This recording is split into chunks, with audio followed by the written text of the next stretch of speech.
안녕하세요. 다육이네 참예뻐입니다. 요즘 애들이 한참 성장 중이어서 초록초록해지죠. 제가 키우는 애들도 초록둥이가 돼가서 단화분에 심겨진 몇몇 아이들 눈맞춤 한번 해볼게요. 얘는 에벗이에요. 얘가 여기 큰 데다 좀 옮겨줬더니 하늘을 향해서 이렇게 막 두 팔을 벌리고 있어요. 그리고 얘는 레드벨벳인데 여기 젤리젤리한 그 부분이 사라지면서 이렇게 새로운 입장들이 올라오고 있죠. 그리고 얘는 해맑은 젤리인데요. 여기 이렇게 보면 젤리가 나오고 있죠. 그러니까 오래 묵거나 물을 아껴서 젤리가 되는 애는 아니고 아예 태어날 때 젤리로 태어난 애인 것 같아요. 그리고 여기 얘는 카카오팁스인데 제가 얘를 외두로 데리고 왔거든요. 그런데 이렇게 커버린 거예요. 커버리면서 옆에서 자구를 뺑돌이로 이렇게 달고 있네요. 그리고 얘는 이제 조한다니엘인데 뿌리는 활착을 했어요. 그런데 좀 이렇게 얘가 좀 말랑말랑해져서 이렇게 그러니까 얘를 보는데 왜 이렇게 좀 불안한 마음이 드는지 모르겠어요. 요 분에 이렇게 제가 심어놨고요. 그리고 얘는 파이어플라가 아니라 독일 샴페인. 독일 샴페인이 포도주색이 이렇게 빠지면서 초록둥이가 돼버렸네요. 요 지금 화면에 나오는 그 다이는 이제 제가 키핑하는 다이고요. 예, 오늘은요 다른 이야기를 좀 해보려고 해요. 어떤 거냐면 제 주변에 키핑장을 갈까 말까 고민이신 분들이 계시더라고요. 요즘 이제 날씨가 한참 더워지고 장마철이니까 다육이가 얘네가 이제 조금 그 관리가 좀 까다로워지는 시기가 왔잖아요. 신경을 좀 많이 써야 되고 하니까 키핑장을 가야 될까 말아야 될까 이렇게 고민을 좀 많이 하더라고요. 그래서 제가 이제 그렇게 고민이신 분들한테 조금이라도 도움이 됐으면 하는 마음으로 영상을 좀 찍어봐요. 먼저 그 키핑장은 다육이한테 좋을까 물으신다면 당연히 무조건 좋다라고 말씀을 드리고 싶습니다.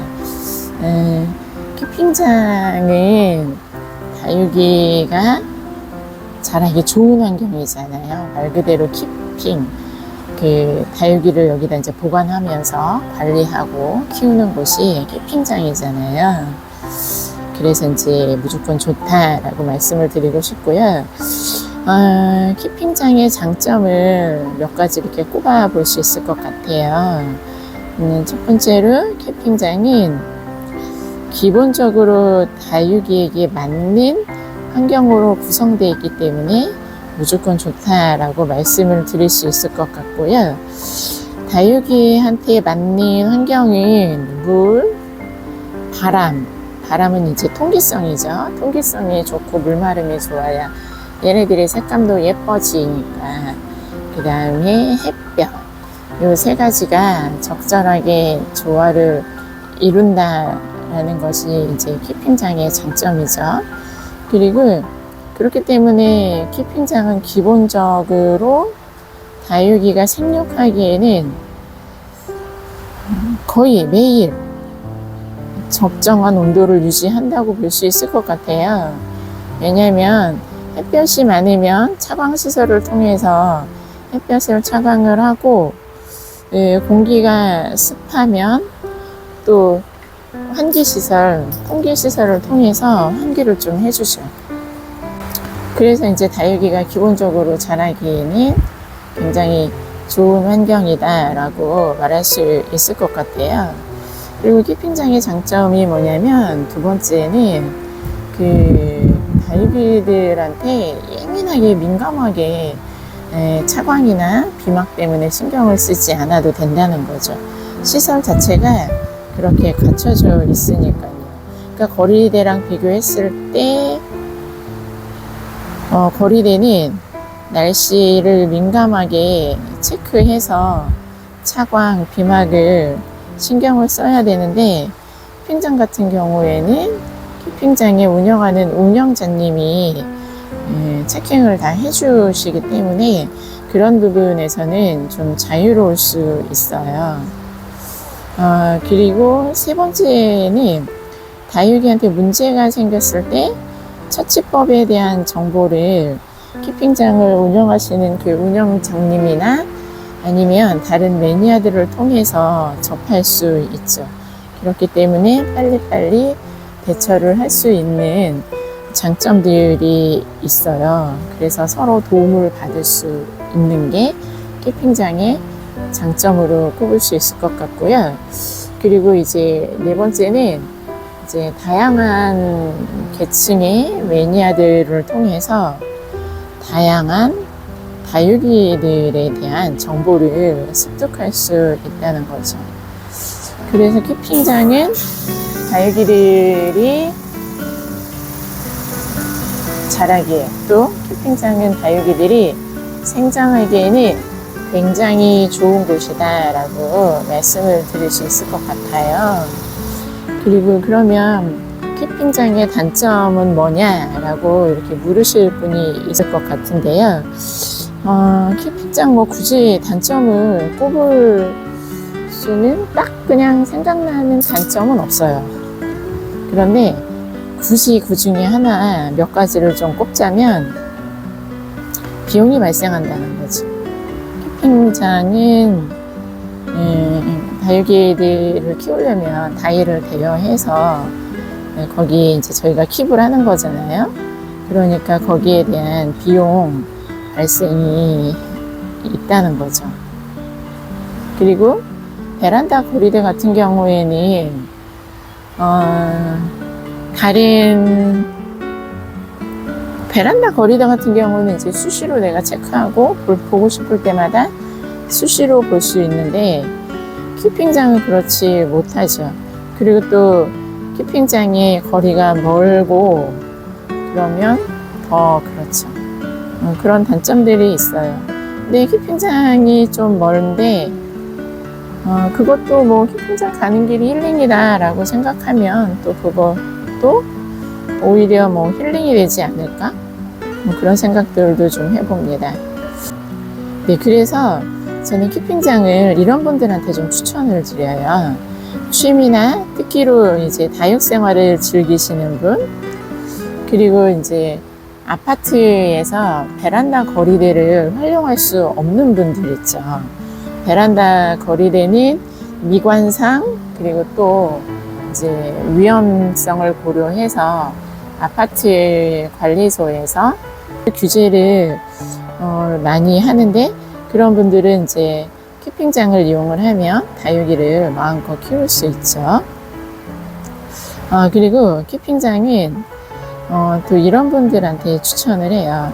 다육이를 다양하게 키우고 싶은 분들. 예를 들면 사이즈별로 큰 다육이, 작은 다육이, 그리고 뭐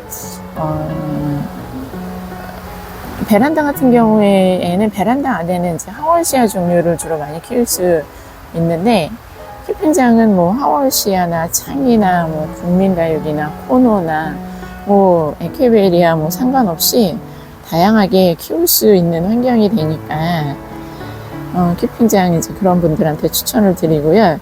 그리고 또 이제 또 네 번째로 이제 추천을 드리면 다육이를 대품으로 키우고 싶은 분들 있죠. 그러니까 일단은 캠핑장 자체가 기본적인 환경이 제공이 되기 때문에 대품으로 키우고 싶은 분들은 캠핑장을 제가 이렇게 추천을 합니다. 그리고 또 시간 관계상 다육이를 돌볼 수 있는 시간이 많지 않은 분 있죠. 실은 캠핑장도 이제 시간을 내서 물관수, 분갈이, 흙갈이, 하엽 제거, 방제 등을 이제 해줘야 되는 것도 있지만, 기본적인 환경 자체가 제공이 되기 때문에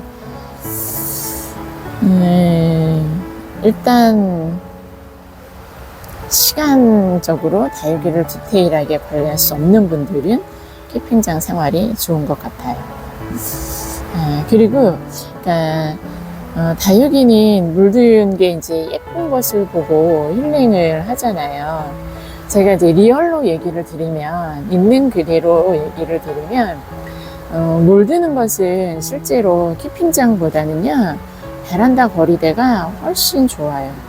거기는 그대로 자연에 노출이 되기 때문에 그 베란다 거리대에서 비막이나 차광이나 또 그 통계적인 부분, 이런 부분들의 적응만 잘 되면 물들면요, 베란다 거리대가 딱이에요. 정말 베란다 거리대가 딱이에요.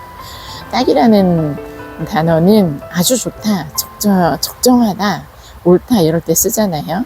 제가 딱이라는 단어를 이제 자주 사용을 하는데, 정말 물들면요, 베란다 거리대가 딱이에요, 딱. 그거에 관련된 영상 제가 위에다가 카드로 넣어 드릴게요. 제가 엘샤를 같은 시기에 동종을 구입을 해서 두 개는 캠핑장에서 키우고 하나는 베란다 거리대에 놨었는데, 베란다 거리대에 놓았던 엘샤가 물듬이 훨씬 빨리 들어왔고요. 그리고 걔가 물이 빠져도 또 빨리 들어오고 자라기도 걔가 좀 더 잘 자랐던 것 같아요. 그러니까 리얼로 솔직하게 제가 말씀드리면, 베란다 거리대가 물들고, 그리고 통기성, 바람, 모든 부분에서는 베란다 거리대가 좋아요.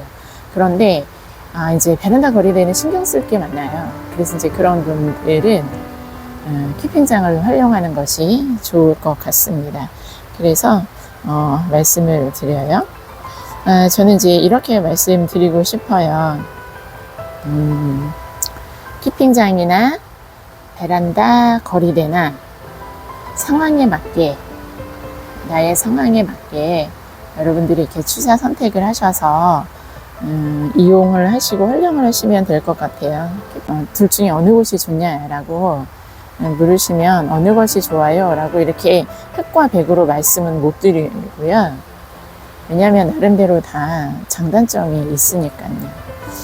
네, 그래서 제가 캠핑장의 장점 한 이제 4가지 정도로 말씀을 드리고요. 그리고 이제 캠핑장은 이런 분들한테 추천한다라고 해서 한 5가지 정도로 말씀을 드렸어요. 그러니까 캠핑장 갈까 말까 고민하시는 분들 참고가 되었으면 합니다. 여러분 다음에 또 만나요. 다육이는 참 예뻐는 여러분들의 행복한 다육 생활을 응원합니다.